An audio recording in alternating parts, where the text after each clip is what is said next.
Now you know that when you subtract mixed numbers with different denominators, you have to start by finding a common denominator.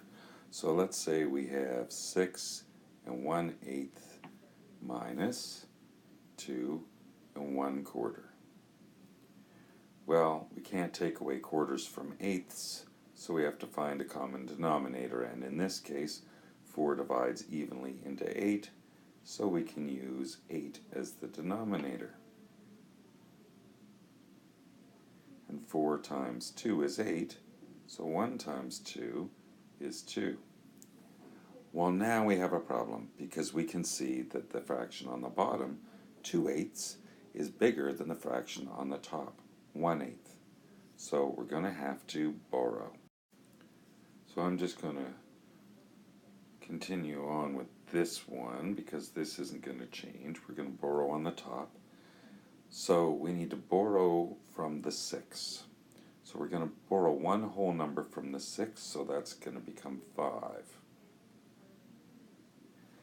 And we know that any fraction, any number over itself, is equal to 1. So the 1 that we're borrowing from the 6 could be thought of as 8/8. And we're going to add that to 1/8. So we know adding fractions, the denominator stays the same, and we add the numerators. So 6 and 1/8 is actually the same thing as 5 and 9/8 after we borrowed. Now we can subtract. So 9 take away 2 is 7/8, and 5 take away 2 is 3. Then we would look to see if we can simplify. 7/8 doesn't reduce, so that's as far as it goes. If you're subtracting a mixed number from a whole number, you also have to borrow. So say, for example, we have 9 minus 4 and 1/3. Okay, well, you can't take 1/3 away from 0. So you're going to have to borrow from the 9. So the 9 is going to become an 8.